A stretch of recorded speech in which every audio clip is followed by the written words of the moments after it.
Hello guys, कैसे हैं आप लोग। आई होप कि आप सभी लोग ठीक होंगे। मैं हूं अभिषेक और आप देख रहे हैं स्टडी विद अभिषेक।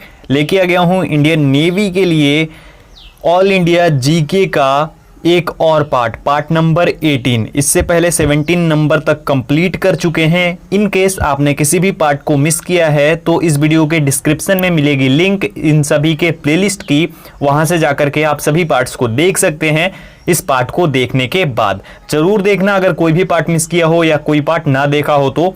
इसमें हम 15 क्वेश्चंस करते हैं विद फुल एक्सप्लेनेशन, पूरा एक्सप्लेन करके बताता हूं। जो भी डिटेल्स होती हैं बोलने को तो 15 क्वेश्चंस ही होते हैं, लेकिन इसमें लगभग 45 to 50 क्वेश्चंस मैं करवा देता हूं। तो पूरा देखिएगा, अच्छे से देखिएगा अगर पहली बार देख रहे हैं तो। साथ ही साथ आप अपना स्कोर जो है कमेंट सेक्शन में कमेंट करके जरूर बताइएगा वीडियो के एंड में, और ये भी बताइएगा कि आप कहां से हो। वीडियो को शुरू करेंगे, लेकिन उससे पहले बोलना चाहूंगा कि अगर आप चैनल पे नए हो और अभी तक चैनल को सब्सक्राइब नहीं किया है तो इंडियन नेवी की बेस्ट तरीके से तैयारी करने के लिए चैनल को सब्सक्राइब करके बेल आइकन को जरूर प्रेस कर देना। और जैसा कि 3 ही वीडियोस का नोटिफिकेशन जा पाता है आप लोगों के पास, तो टेलीग्राम को ज्वाइन कर लोगे तो और भी बेटर रहेगा। लिंक डिस्क्रिप्शन में मौजूद है। चलिए शुरू करते हैं। तो गाइज अभी तक हमने 255 नंबर तक कंप्लीट किया है। 256 नंबर से शुरू करते हैं। क्वेश्चन है, राजस्थान के चित्तौड़गढ़ में स्थित विजय स्तंभ या कीर्ति स्तंभ का निर्माण 1448 ईस्वी में किसने करवाया था। हु बिल्ट दी विजय स्तंभ और कीर्ति स्तंभ इन चित्तौड़गढ़ राजस्थान इन 1448। समुद्रगुप्त, पृथ्वीराज चौहान, राणा कुंभा और राणा प्रताप। राइट आंसर हो जाएगा ऑप्शन सी यानी राणा कुंभा। राणा कुंभा ने राजस्थान के चित्तौड़गढ़ में, याद रखिएगा चित्तौड़गढ़ में है विजय स्तंभ या फिर कीर्ति स्तंभ उसे बोलते हैं, जिसका निर्माण करवाया था 1448 में।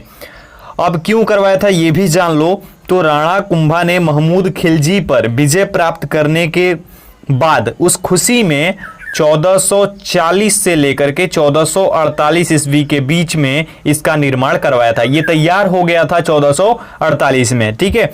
ये जो है ये इसकी हाइट है 37 मीटर, 37 मीटर ऊंचा ये है, जो कि कीर्ति स्तंभ या फिर विजय स्तंभ बोला जाता है। अच्छा, इसके ये जो चिन्ह है ये राजस्थान पुलिस जो है और साथ ही साथ राजस्थान माध्यमिक शिक्षा बोर्ड जो है, उन दोनों का प्रतीक चिन्ह है यही विजय स्तंभ या फिर कीर्ति स्तंभ, ठीक है। ये सभी क्वेश्चन को आप याद रखिएगा। चलिए आगे बढ़ते हैं। 257 नंबर है, निम्न में से किस वेद से यज्ञ संबंधी विधि विधानों का पता लगाया जाता है। From which of the following Vedas are the laws of yajna related. Samaveda, Atharvaveda, Yajurveda and Ramayana. Right answer हो जाएगा इसके लिए ऑप्शन सी यानी कि यजुर्वेद। यजुर्वेद जो है इससे ही यज्ञ संबंधी विधि विधानों का पता लगाया जाता है, ठीक है। चलिए नेक्स्ट क्वेश्चन की ओर बढ़ते हैं। इनमें से कौन सा उपन्यास रविंद्रनाथ टैगोर जी ने लिखा है। Which of this novels is written by Rabindranath Tagore. Chitra उपन्यास, शिक्षा उपन्यास, पृथ्वी उपन्यास और आजाद भारत उपन्यास। राइट आंसर ऑप्शन ए हो जाएगा यानी चित्रा उपन्यास। चित्रा उपन्यास जो है ये रविंद्रनाथ टैगोर ने लिखा है, उनकी कृति है। Chitra novel is written by Rabindranath Tagore. Rabindranath Tagore के बारे में अगर हम बात करें तो इनका जन्म हुआ था 7 मई 1861 में कोलकाता में, और इनकी मृत्यु हुई थी 7 अगस्त 1941 में कोलकाता में ही। तो जन्म भी कोलकाता में हुआ था और मृत्यु भी इनकी कोलकाता में हुई थी 80 वर्ष की उम्र में। चलिए आगे बढ़ते हैं नेक्स्ट क्वेश्चन की ओर। चारों वेदों में से सबसे प्राचीनतम वेद ऋग्वेद में किस नदी को सबसे पवित्र माना गया है। Which river is considered the most sacred in the Rigveda, the oldest of the 4 Vedas. तो सबसे पहला क्वेश्चन तो आप लोग याद रखिएगा कि चारों वेदों में सबसे प्राचीन वेद है ऋग्वेद। ये क्वेश्चन भी पूछा जाता है। अब आते हैं मेन हमारे क्वेश्चन पे। तो ऑप्शन है गंगा, यमुना, कावेरी और सरस्वती। हमारा राइट आंसर इसके लिए हो जाएगा ऑप्शन नंबर डी यानी कि सरस्वती। सरस्वती रिवर को सबसे पुराने वेद यानी ऋग्वेद में सबसे पवित्र नदी का दर्जा दिया गया है, ठीक है। आगे बढ़ते हैं नेक्स्ट क्वेश्चन की ओर। निम्न में से किस राजवंश का काल कन्नड़ साहित्य के उत्पत्ति का काल माना जाता है? Which of the following dynasties is considered to be the period of Kannada literature? Samudragupta वंश, चंद्रगुप्त वंश, राष्ट्रकूट वंश और राणा प्रताप वंश। राइट आंसर हो जाएगा इसके लिए ऑप्शन सी यानी कि राष्ट्रकूट वंश। राष्ट्रकूट डायनेस्टी जो है इसे कन्नड़ साहित्य के उत्पत्ति का काल माना जाता है। इस काल में कन्नड़ साहित्य काफी ऊंचाइयों पर पहुंचा, जो कि कौन सा काल था? राष्ट्रकूट काल, राष्ट्रकूट डायनेस्टीज। ठीक है, चलिए नेक्स्ट क्वेश्चन। भारत के किस शहर में सबसे पहले अखिल भारतीय किसान सभा आयोजित की गई थी? In which city of India was the first all India Kisan Sabha organised? Delhi, Mumbai, Jaisalmer and Lucknow. Right answer हो जाएगा इसके लिए ऑप्शन डी यानी कि लखनऊ। लखनऊ में अखिल भारतीय किसान सभा सबसे पहले आयोजित की गई थी। अब यहां पे ध्यान देना, अखिल भारतीय किसान सभा जो है इसकी स्थापना जो है वो हुई थी 11 अप्रैल 1936 में, और ये किसान नेताओं ने साथ में स्वामी सहजानंद सरस्वती ने, इन सभी ने मिलकर इसकी स्थापना की थी 11 अप्रैल 1936, और ये आयोजित की गई थी लखनऊ में। अब थोड़ा सा ध्यान दीजिएगा, थोड़ा इंपॉर्टेंट है। एक और था बिहार किसान सभा, बी के इस हम लिख देते हैं बिहार किसान सभा।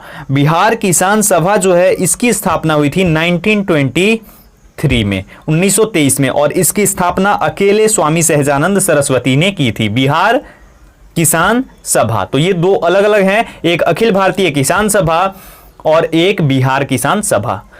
आगे बढ़ते हैं, इनमें से किस गवर्नर जनरल के कार्यकाल के दौरान भारतीय राष्ट्रीय कांग्रेस की स्थापना की गई थी? The Indian national Congress was established during the tenure of which of these governor general? Lord cousin, Adolf Hitler, Lord Dufferin और इनमें से कोई नहीं। राइट आंसर हो जाएगा ऑप्शन नंबर सी यानी कि लॉर्ड डफरीन। लॉर्ड डफरीन जो था इसके ही शासनकाल में जो भारतीय राष्ट्रीय कांग्रेस पार्टी है, इंडियन नेशनल कांग्रेस, इसकी स्थापना हुई थी। अब इसका काल कब था ये मैं बता देता हूं। इसका जो कार्यकाल था वो 1884 से लेकर के 88 तक था, यानी 1884 से लेकर 1888 तक इसका कार्यकाल था, और इसी के कार्यकाल के दौरान 28 दिसंबर 1885 1885 28 ऑफ दिसंबर 1885 में A.O. ह्यूम ने, जो एक अंग्रेजी था, इसने A.O. ह्यूम ने इसकी स्थापना की थी। ठीक है, भारतीय राष्ट्रीय कांग्रेस पार्टी की। तो ये एकमात्र ऐसी पार्टी है जिसकी स्थापना किसी भारतीय ने नहीं की है, इसे अंग्रेज ने, एक अंग्रेज ने इसकी स्थापना की थी। ठीक है, चलिए नेक्स्ट क्वेश्चन की ओर बढ़ते हैं।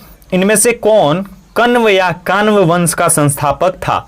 Who among this was the founder of Kanva या कर्म डायनेस्टी? विवेकानंद, महात्मा गांधी, वासुदेव और सरदार वल्लभ भाई पटेल। राइट आंसर हो जाएगा ऑप्शन सी यानी वासुदेव। वासुदेव जो है यही कान्व वंश का संस्थापक था। इसने मगध पे कान्व वंश की स्थापना की थी। कब? 73 ईस्वी पूर्व में, 73 ईस्वी पूर्व में इसने कान्व वंश की स्थापना की थी। अब थोड़ा सा जान लीजिए, शुंग वंश के एक शासक थे देवभूति। याद रखिएगा, शुंग वंश के शासक देवभूति थे। अगर किसी शासक का नाम आ जाए या शुंग वंश का नाम आ जाए कि कौन सा एक शासक है, मे बी देवभूति का नाम दिया जाए, तो वो देवभूति जो थे उनके दरबार में ये मंत्री था। तो पहले क्या होता था, मंत्री ही षड्यंत्र करके राजा को हटा देता था, ऐसा भी हो जाता था। तो मंत्री था वासुदेव। अब वासुदेव ने क्या किया कि उनकी हत्या कर दी, और हत्या करने के बाद मगध पे 73 ईसा पूर्व में इसने क्या की, कान्व वंश की स्थापना कर दी। तो ये याद रखिएगा। आगे बढ़ते हैं, सरदार भगत सिंह ने ब्रिटिश राज्य में मार्च 1926 में किस सभा की स्थापना की थी? Which assembly was established by Sardar Bhagat Singh in the British government in March 1926? विज्ञान भारत सभा, ज्ञान भारत सभा, एकता भारत सभा एंड नौजवान भारत सभा। राइट आंसर ऑप्शन डी हो जाएगा, यानी नौजवान भारत सभा की स्थापना की थी सरदार भगत सिंह ने ब्रिटिश राज के दौरान मार्च 1926 में, मार्च 1926 में इन्होंने इसकी स्थापना की थी, नौजवान भारत सभा। नेक्स्ट है हमारा, भारत के किस राज्य में सिंधु घाटी ऐतिहासिक स्थल कालीबंगा स्थित है? In which state of India is the Indus valley historic site Kalibanga situated? Rajasthan, Kerala, Gujarat और बिहार। राइट आंसर हो जाएगा इसके लिए हमारा ऑप्शन ए यानी राजस्थान। भारत के राजस्थान राज्य में सिंधु घाटी का एक प्रमुख स्थल है कालीबंगा, ये स्थित है। राजस्थान के बारे में अगर हम बात करें तो राजस्थान जो है ये भारत का सबसे बड़ा राज्य है इन टर्म्स ऑफ एरिया, यानी क्षेत्र के अकॉर्डिंग क्षेत्रफल सबसे अधिक है। सभी राज्यों की अपेक्षा राजस्थान का क्षेत्रफल जो अधिक है और इसकी राजधानी है जयपुर, जिसे हम पिंक सिटी के नाम से भी जानते हैं। चलिए आगे बढ़ते हैं। हड़प्पा सभ्यता का प्रचलित नाम क्या है? What is the nickname of Harappa civilization? Saraswati घाटी सभ्यता, मोहनजोदड़ो की सभ्यता, सिंधु घाटी की सभ्यता और लोथल सभ्यता।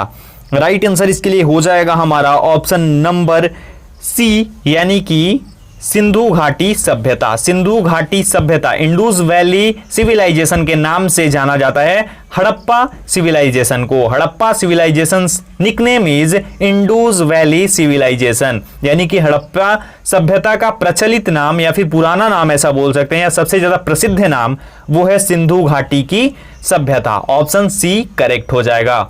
नेक्स्ट क्वेश्चन की ओर बढ़ेंगे हम। हमारा नेक्स्ट क्वेश्चन, अंग्रेजों ने फूट डालो और शासन करो की नीति कब अपनाई थी? When did the British adopt the policy of divide and rule? 1855 के बाद, 1841 के बाद, 1858 के बाद एंड 1759 के बाद।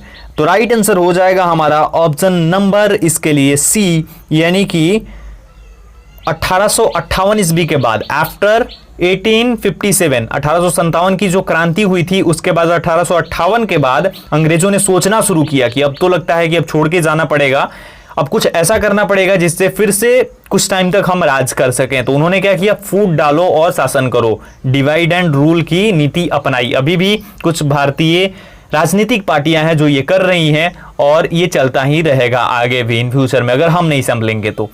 ठीक है, तो ये डिवाइड एंड रूल के थ्रू काफी टाइम तक इन्होंने फिर से राज किया। ठीक है, तो ये इसी टाइम पे एडॉप्ट की थी नीति। आगे बढ़ते हैं। भारत में खोजा गया सबसे पुराना शहर कौन सा था? Which was the oldest city discovered in India?